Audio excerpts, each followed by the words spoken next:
another growing area that we have here at a backyard farm. Because with all kinds of farming, the margin is very slim. We use every resource we have. This is the porch of our home, and we've set it up to be a sheltered area to slightly harden things off and to hold them before we can plant them outside. And it's too cool yet to be planting these warm weather crops out. And so we're holding these here in the meantime. What we have set up are basically just commercial shelving along with shop lights.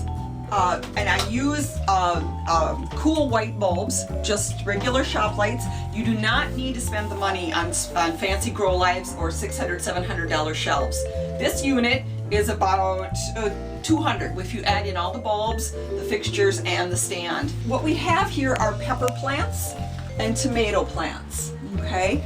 We grow hot, sweet, and bell peppers and many different kinds of heirloom tomatoes and some hybrids as well.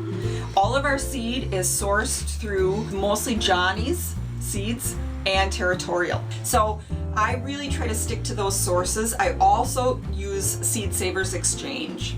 Until recently we had a third rack here, but we have moved those plants on out to the backyard because they were ready to brave the weather a little bit more. We're continuing on in our tour here, and now you are actually in our living room area and dining room area, which during this part of the season, this is our height of our busy season, we use, like I said, every space we have. Over here is our sort of our control board, so to speak. It's where we have listed out all of the different customers we're working with this year and what activities have been completed with them and what remain to be completed. We're always adding still new customers on, and it's a way for us to keep track of what we're all doing as we run around all day, every day.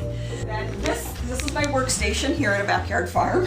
And this over here is our rack to keep track of all of our tags so that we have proper labeling for all of our plants. We need to know exactly the variety and kind of plant that we have because each variety has different characteristics, and we need to be able to have that planted in certain gardens in certain situations. Also, people like a different variety to eat. Some have different flavors and they prefer one over another.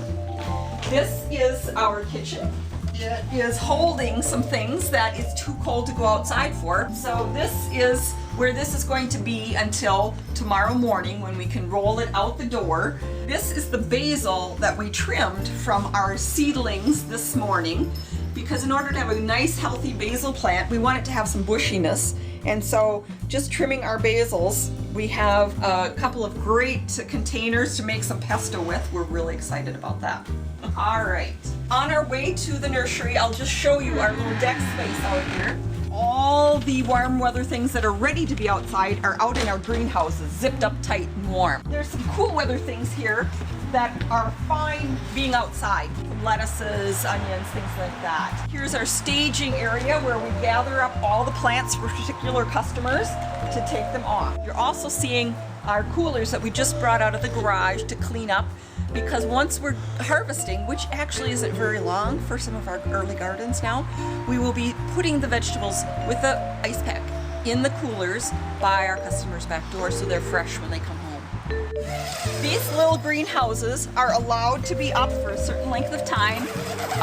There's 6 feet, so that is all of our tomato plants that are just waiting to go out into the gardens next week or the week after, depending on the weather. Tomatoes are a little bit readier to tolerate the cold than the peppers or the eggplants. All right, so now I'm going to take you down to our nursery, which is the basement of our home.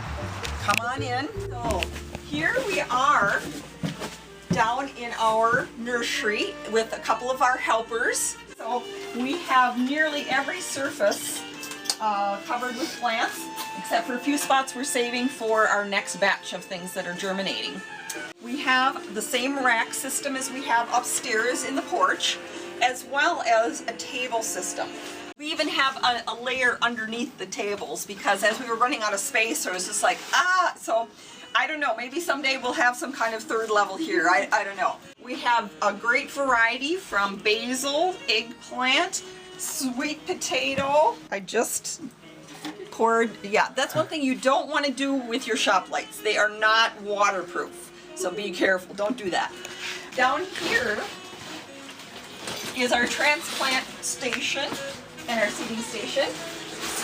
Leah here, one of our helpers, is working away diligently transplanting tomato seedlings from the flat into their own pot where they'll grow. Believe it or not, these little things, under the conditions they have down here, grow so fast they'll be ready to go out.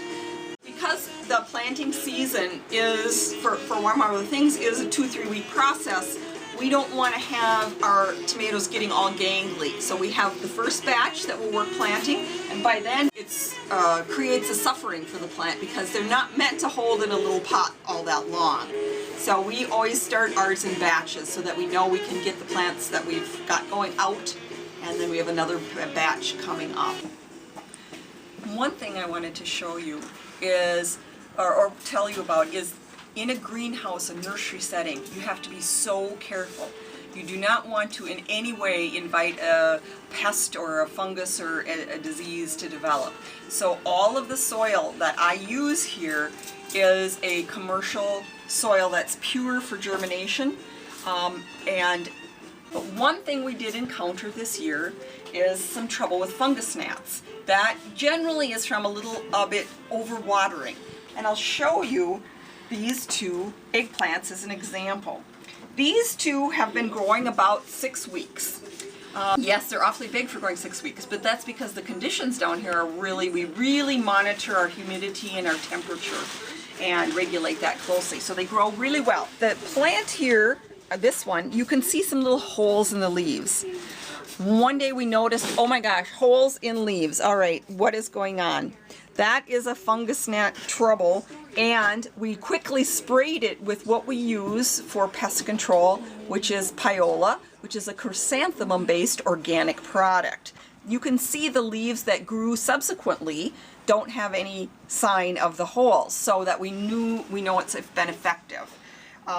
These were in a different area of the greenhouse, and they didn't get attacked by the gnats. And so that's the thing about a greenhouse nursery setting, is you just have to be really vigilant. Every day you have to come down and look, check for things.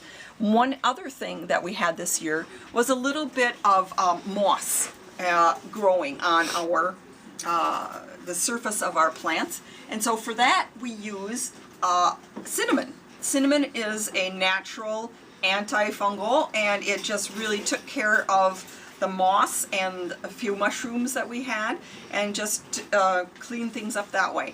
So when you're growing organically, prevention and really early intervention is key. Otherwise you could lose an entire greenhouse worth of plants in a very short amount of time.